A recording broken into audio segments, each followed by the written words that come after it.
Hello and welcome to Happily Ever Reality. I'm so glad you're here. Today we are discussing another Brown family Christmas. So far in this series we've done season 2, 4, and 6, but this video is going to take us all the way to season 14, episode 5, and it's called A Not So Merry Christmas.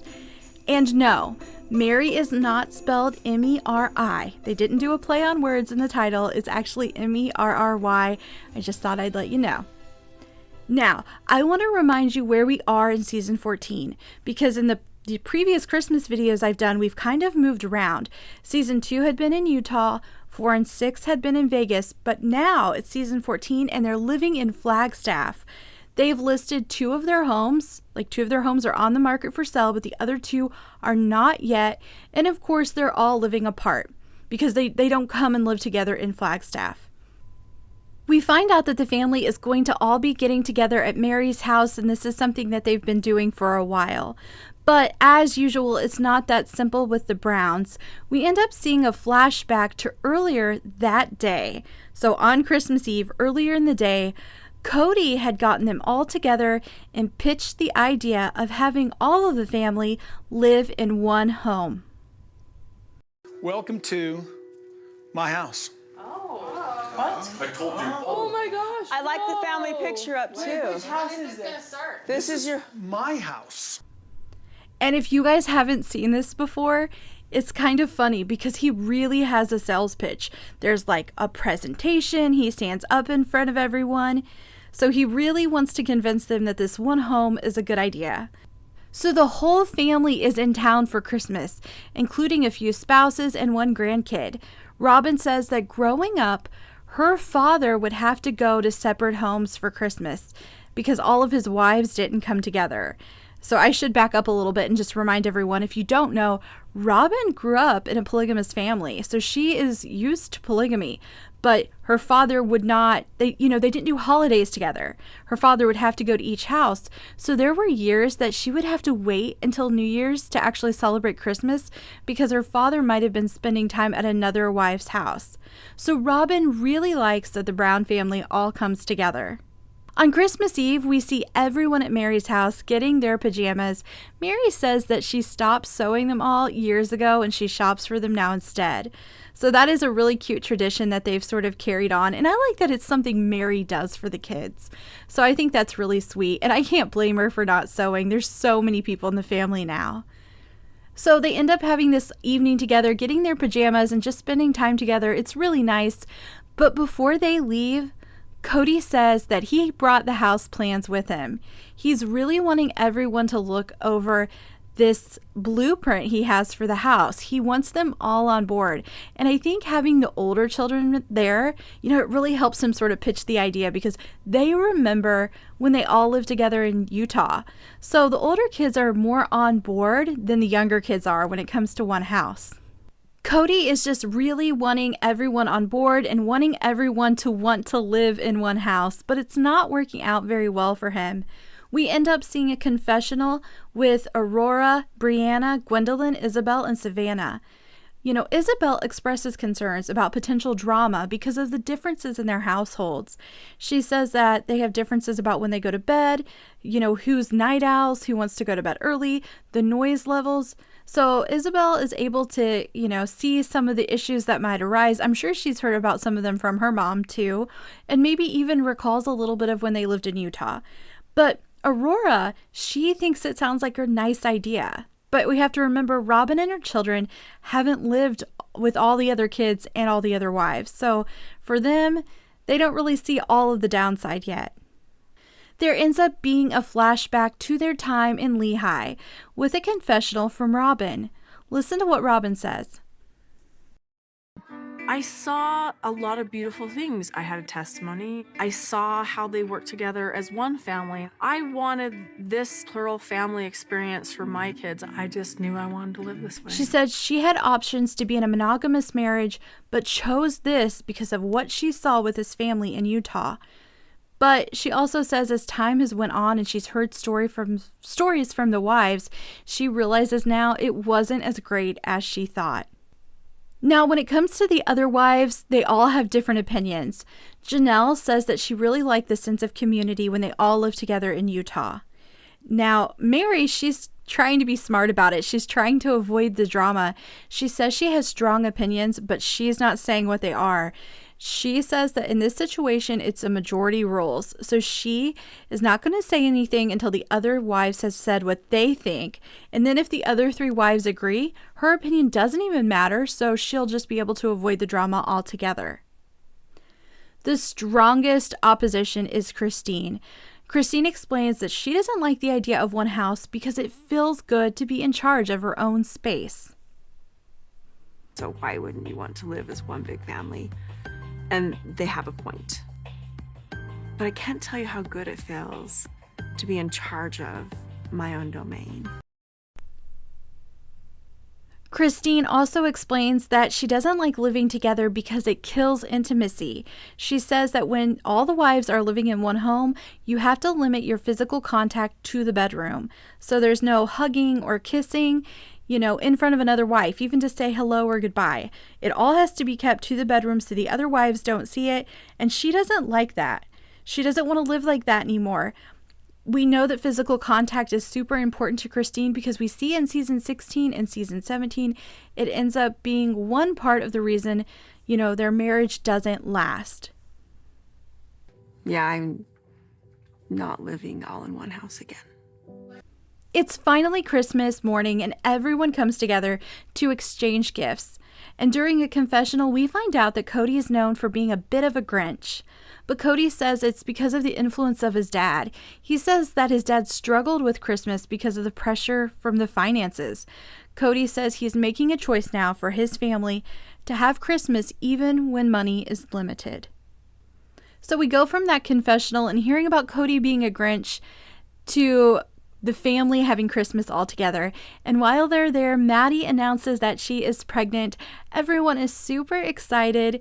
It was pretty uneventful. It just looked like a really happy Christmas for the family.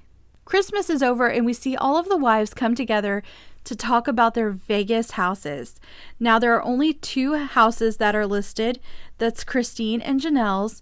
But Janelle says that there's just not a lot of interest in the house and she's going to recommend lowering the price by $40,000. Now, this is where things start to get a little interesting. We start to see an issue. Christine says that this should be something she decides on her own and this meeting should just be with her. She is making the payments on the house. It's her home and it should be her decision. Listen to what she says. I should be able to just talk to Janelle separately about this if she's my real estate agent. So even though we work together collectively, and as a whole, it still is my house. And I've been the one making the payments. So one of the issues is that we have Janelle, who's the real estate agent. She's the one selling the homes. And then it's Christine's home. But because they're in the same, one family, the meetings involve everyone. So we have this sort of conflict between Janelle and being a sister wife and a real estate agent and selling a home for Christine. So there's just a lot of conflict there. But they are meeting as a family. And Janelle says that they need to lower the price, and she is actually saying as much as $40,000. Now, the person who actually ends up having an issue with this is Robin. Because Robin says, well, we're not, my house isn't listed and Mary's house isn't listed. When we go to list those, are we going to have to lower the price as well? And Janelle says, yeah, possibly. And even if you don't, you might just get lower offers because they're all next door to each other. So if Christine's house sells for less, you might end up with a lower offer on yours. Now, Robin is not happy with this, and Robin ends up saying that she was sold on the idea of moving to Flagstaff because Cody basically said, we'll sell the houses, what profit we get, we're going to put toward Coyote Pass, and we'll all be on that property. We find out that Robin, she's just not, the whole deal for her is that they're building on Coyote Pass, and so she's not thrilled if there's less money going toward that. So we end up seeing a lot of tension actually between Robin and Cody. And Robin also says that she was not thrilled about moving. So the only reason that she got on board to move is because she wanted to have the money to go toward Coyote Pass. And the biggest thing that really even made me okay with it was the idea that we would be taking so much equity out of these houses. Robin continues to say that they aren't acting the way a plural family should. She says that they bought the homes as a family and that they should be making the decision as a family. Now, this directly conflicts with what Christine says. Christine says that the mortgage payments have come from her and the bills have been paid from her monthly allotment of money, and it is her house, so she should be making the decision. Of course, all of these opinions are expressed during confessionals and not with each other, because that's just how this family works. No one's going to say this when they're all sitting as a group. We just hear it when they're one-on-one, but they're definitely not seeing things the same. Now, everyone leaves, but something interesting happens. Cody decides to stay and talk to Mary alone. And you guys, it just seems weird. Like, he always has the weirdest things he does with Mary. And then it just happens here. He stays and he talks to her about how difficult it is, to try to figure out what to do. Like, he's having a hard time. And he talks about how they had a difficult time when they tried to sell the house in Lehigh. I guess ultimately they ended up having to rent it for a while, and when they did finally sell it, they took a loss. So Mary's just sort of listening to him, and they end up having a confessional, and Mary says that she doesn't even understand why he is talking to her. And then they have another confessional with Cody, and he says that he just needs to get all of this off of his chest, and Mary is a captive audience.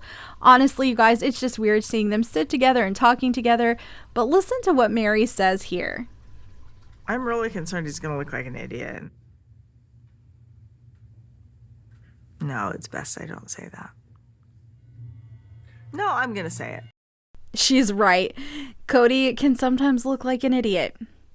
But Cody goes on to tell her that he loves living there in Flagstaff, and he's worried that he'll end up having to move back to Vegas, and he doesn't want to.